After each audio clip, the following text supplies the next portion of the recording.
ओम नमः शिवाय। हिंदू सनातन धर्म के अनुसार देखा जाए तो नव वर्ष की शुरुआत हर साल चैत्र नवरात्रों से मानी जाती है। लेकिन पूरे विश्व में अगर नव वर्ष की शुरुआत देखी जाए तो 31 दिसंबर मध्य रात्रि 12 बजे के पश्चात ही मानी जाती है। लेकिन अलग अलग धर्मों के अनुसार उनके नव वर्ष की शुरुआत अलग अलग महीनों में होती है। आज के इस वीडियो में मैं आपको बताने वाली हूँ कि 2025 की जो शुरुआत हो रही है वह सिंह राशि से जातकों के लिए कैसा रहने वाला है। राशिफल देखने से पहले आपको ग्रहों की महत्वपूर्ण जानकारी होना अत्यंत आवश्यक है। इस साल दो बड़े ग्रह जो हैं अपना राशि परिवर्तन करने वाले हैं, तो इनका प्रभाव भी कहीं ना कहीं आपकी ज़िंदगी पर पड़ने वाला है, क्योंकि यह दीर्घकालिक ग्रह होते हैं और लंबे समय के पश्चात ही अपना राशि परिवर्तन करते हैं। तो कहीं ना कहीं इसका प्रभाव वह आपके ऊपर शुभ या अशुभ छोड़ते ही हैं। अगर आप इस साल देखेंगे तो सबसे पहले देवगुरु बृहस्पति जो अभी जो है यहाँ पर वृष राशि में विराजमान हैं, वो इस साल जो है मिथुन राशि में गोचर कर जाएंगे। उसी के अनुसार अगर राहु केतु के बारे में देखा जाए तो राहु केतु भी अपना राशि परिवर्तन करने वाले हैं, तो वह भी अपना राशि परिवर्तन करके कुंभ में और सिंह राशि में चले जाएंगे। तो इन दो बड़े ग्रहों का राशि परिवर्तन होने के कारण कहीं ना कहीं आपके ऊपर इनका शुभ या अशुभ प्रभाव अवश्य पड़ेगा। अगर कुंडली में यह दोनों ग्रह शुभ जगह पर बैठे हैं तो कहीं ना कहीं गोचर के अनुसार अपना शुभ फल आपको दे करके जाएंगे ही। अगर ये अशुभ जगह पर बैठे हैं तो यह कहीं ना कहीं दुष्प्रभाव भी आपको देखने को मिलेगा ही। डिम्पल शांडिल्या का नमस्कार। वृश्चिक राशि वालों के लिए देखा जाए तो यहाँ से वृश्चिक राशि की खुद की लगन भाव में बुध विराजमान है। द्वितीय भाव में देखा जाए तो सूर्य और चंद्रमा है, चंद्रमा अस्त हो चुके हैं। तृतीय भाव खाली है।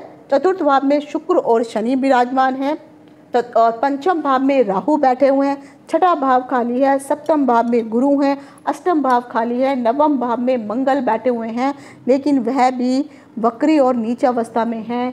और आपके जो है 10-11वें भाव में केतु बैठे हुए हैं। तो ये आपके उस दिन की कुंडली है जिस दिन आप जो है नए वर्ष में प्रवेश कर रहे हैं। तो वृश्चिक राशि के लिए अगर देखा जाए तो 2025 आपके लिए भी वरदान से कम साबित नहीं होने वाला है। आपके जीवन में जो भी काम अभी तक रुके हुए थे वे कहीं ना कहीं एक के बाद एक बनते चले जाएंगे। वैवाहिक जीवन में खुशियां भी बढ़ेंगी, आर्थिक स्थिति भी मजबूत होगी, इनकम में भी कहीं ना कहीं वृद्धि के योग दिखाई दे रहे हैं। लेकिन सबसे पहले स्वास्थ्य की दृष्टि से देखा जाए तो एक तो पहले मैं कहना चाहूँगी कि इस साल दो बड़े ग्रह जो है कुंडली में आपकी कुंडली में जो है अपना राशि परिवर्तन करने वाले हैं। देवगुरु बृहस्पति जो है अपना राशि परिवर्तन करेंगे और राहु और केतु यह भी इस साल अपना राशि परिवर्तन करने वाले हैं। तो आखिर इनका राशि परिवर्तन और कुंडली का ये गोचर नए साल में वृश्चिक राशि को क्या फल देने वाला है। स्वास्थ्य की दृष्टि से देखा जाए तो वृश्चिक राशि वालों के लिए 2025 शुरुआती समय में स्वास्थ्य के मामले में थोड़ा सा कमज़ोर साबित हो सकता है, क्योंकि ढैया का जो प्रभाव है फरवरी और मार्च के समय में आपके शरीर में कहीं ना कहीं कैल्शियम की कमी दिखाई दे रही है। तो कैल्शियम के कारण आपके शरीर में कुछ हेल्थ इशू हो सकते हैं। जिन लोगों को पहले से अर्थराइट से संबंधित कोई समस्याएं जुड़ी हुई थी वह थोड़ी और बढ़ सकती हैं। लेकिन जुलाई और अगस्त के महीने में थोड़ा और संभल करके रहने की ज़रूरत है। कहीं ना कहीं चोट या एक्सीडेंट की शंका भी यहाँ पर दिखाई दे रही है, इसीलिए सतर्क होकर के रहने की ज़रूरत है। चतुर्थ भाव में राहु आकर के बैठे हुए हैं, जिसके कारण हृदय से जिन भी लोगों को हृदय रोग से संबंधित इशू चल रहे हैं उनके लिए यह बहुत चुनौतीपूर्ण समय है। अगर आप वृद्ध एज के हैं, ओल्ड एज के हैं, तो आपको अपने शरीर की और अधिक रक्षा करने की ज़रूरत है। नियमित रूप से आप अपने ब्लड प्रेशर की, हार्ट इत्यादि की बॉडी चेकअप अवश्य करवाते रहिए। शनि के कारण कुछ ना कुछ गंभीर बीमारियां आपको लग सकती हैं। तो वर्ष का अंतिम समय जो होगा यही स्वास्थ्य की दृष्टि से शुभ माना जाएगा। बाकी साल के 9-10 महीने स्वास्थ्य से संबंधित परेशानियां आपको झेलनी पड़ सकती हैं। तो कोशिश कीजिए आप डॉक्टर के संपर्क में हमेशा रहते रहिए और अपनी तरफ से किसी प्रकार का कोई ट्रीटमेंट करने से बचिए। आर्थिक दृष्टि से देखा जाए तो 2025 की शुरुआत में देवगुरु बृहस्पति वृश्चिक राशि वालों के लिए सप्तम भाव में ही गोचर कर रहे होंगे। साल के पहले 5 महीने जो है आपके लिए लाभकारी साबित होने वाले हैं। कारोबार में आपको अच्छा लाभ होने वाला है और संपत्ति में भी कहीं ना कहीं आप निवेश करना आपके लिए शुभ रहने वाला है। आर्थिक दृष्टि से भी देखा जाए तो आपके लिए यह स्थिति मजबूत रहने वाली है। इनकम में भी वृद्धि होगी। अगर कोई पुरानी संपत्ति अगर आप कोई बेच रहे हैं तो वहाँ पर भी आपको अच्छा धन लाभ प्राप्त हो सकता है। इस साल आप घर के डेकोरेशन में कुछ पैसा जरूर खर्च कर सकते हैं, लेकिन कोशिश करिए कि खर्चों पर नियंत्रण करना भी जरूरी है। लेकिन आपके घर में कुछ मांगलिक कार्य भी होने वाले हैं। मई से अगस्त के बीच में अगर आप रियल एस्टेट में कोई निवेश करने की सोच रहे हैं तो निवेश करने से आपको बचना चाहिए। अगर शेयर मार्केट इत्यादि में आप निवेश करने की सोच रहे हैं तो कहीं ना कहीं आपके लिए लाभकारी सिद्ध होने वाला है। आपकी जो भी जमा पूंजी है उनमें वृद्धि होगी और आय का एक हिस्सा मैं तो कहूँगी दान दक्षिणा में जरूर दीजिए ताकि आय आपकी बढ़ती रहे। अब आ जाता है आपका पारिवारिक और सामाजिक जीवन कैसा रहने वाला है। मई 2025 में देवगुरु बृहस्पति वृश्चिक राशि के अष्टम भाव में जाने वाले हैं, जिसके कारण आपके पारिवारिक जीवन में कुछ अशांति का माहौल देखने को मिल सकता है। आपके निजी रिश्तों में कुछ गर्माहट भी पैदा हो सकती है। भाई बहनों के बीच में कुछ तू मैं या फिर मन मुटाव की स्थिति भी देखने को प्राप्त हो सकती है। लेकिन अगर पहले से कोई मन मुटाव इत्यादि चल रहा है, बाद में धीरे धीरे यह स्थिति ठीक भी हो जाएगी। ससुराल में आपके अच्छे संबंध बनने वाले हैं। माता के स्वास्थ्य पर इस साल आपको विशेष ध्यान देने की ज़रूरत है। अप्रैल से अक्टूबर के बीच में आपका जो पारिवारिक माहौल है ये कहीं ना कहीं सुखद माहौल रहने वाला है। इस साल आपके घर में कुछ मांगलिक कार्य आयोजित अवश्य होने वाले हैं। माता पिता को हो सकता है इस साल आप तीर्थ यात्रा करवाने की योजना भी बना सकते हैं।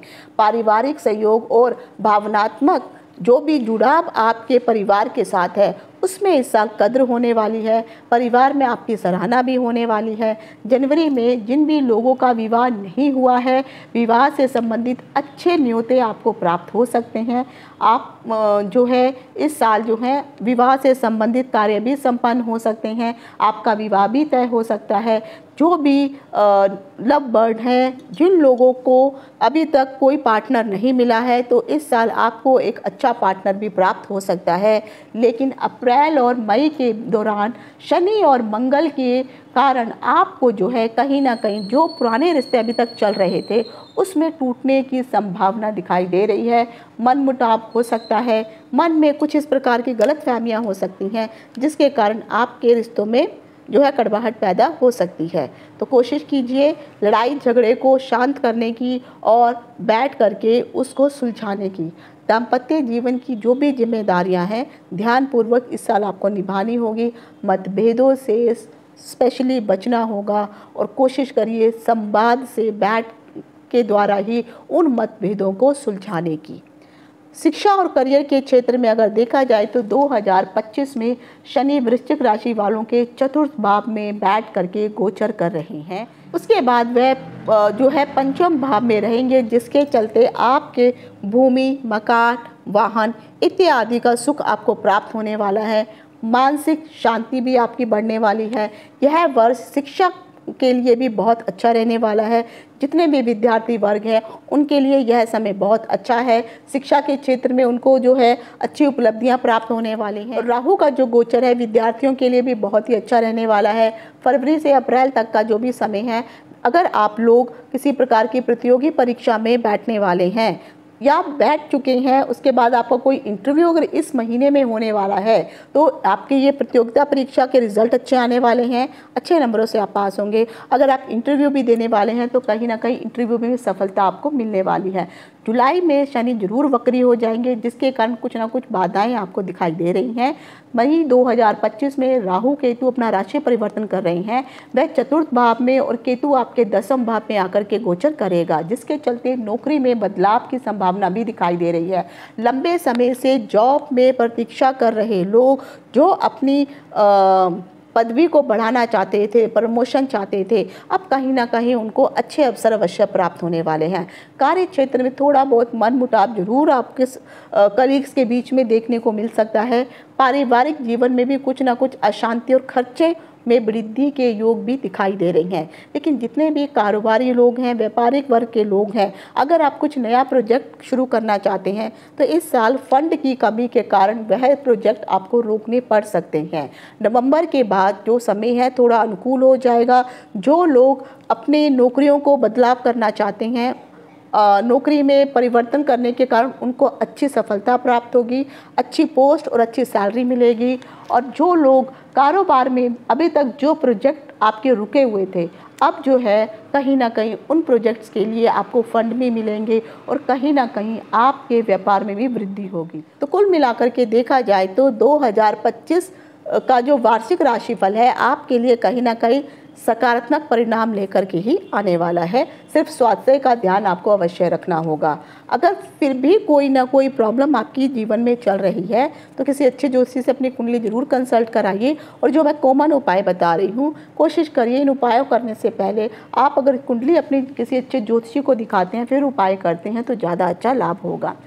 अगर शनि से संबंधित प्रॉब्लम चल रही है तो आपको शनिवार के दिन पीपल के पेड़ के नीचे सरसों के तेल का दीपक, आटे का दीपक बना करके जलाना उचित रहेगा। हो सके तो पानी और दूध का मिश्रित जल जो है आपको पीपल के पेड़ पे चढ़ाएंगे तो इससे आपको फ़ायदा होगा। शाम के समय सरसों के तेल का दीपक जो है आपको हनुमान का जो मंदिर है वहाँ पर भी अगर आप जलाते हैं तब भी कहीं ना कहीं शनि से राहत मिलेगी। हनुमान के मंदिर में बैठ करके अगर आप हनुमान चालीसा पढ़ते हैं, हनुमान जी की आरती इत्यादि करते हैं, मंगलवार के दिन कुछ मीठा इत्यादि अर्पित करके लोगों में वितरित करते हैं तो यहाँ पर जो है शनि से संबंधित दुष्प्रभाव और कहीं ना कहीं मंगल भी क्योंकि अस्त है तो मंगल का भी बुरा प्रभाव आपकी ज़िंदगी में कम दिखाई देगा।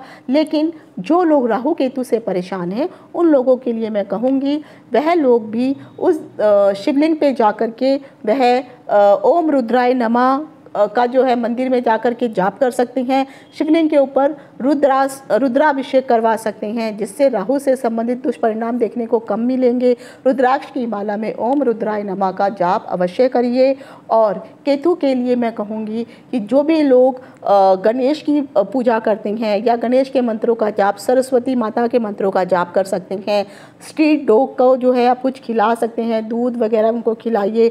या फिर जो भी अपाहिज लोग हैं, जो लोग कोढ़ी वगैरह हैं, जो लोग अंधे हैं, इन लोगों को भी अगर कुछ दान दक्षिणा देते हैं तब भी कहीं ना कहीं आपको इनसे जो राहु केतु का जो बुरा प्रभाव देखने को मिल रहा है इससे कहीं ना कहीं शुभ फल आपको देखने को प्राप्त होंगे।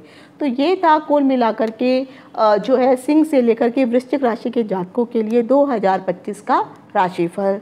आशा करती हूँ आने वाला नया साल आप सभी के लिए शुभ और मंगलमय हो। ईश्वर आपकी जो भी मनोकामनाएं हैं, लेकिन वे मनोकामनाएं जायज़ हैं तो उनको अवश्य पूर्ण करें। आपको नव वर्ष से संबंधित यह जानकारी कैसी लगी कमेंट्स करके ज़रूर बताइए, इससे हौसला अफजाई मिलती है। कमी है तब भी मार्गदर्शन कीजिए, अच्छा है तब भी प्रोत्साहित कीजिए। तो आज यहीं तक। इति शुभम, नमस्कार।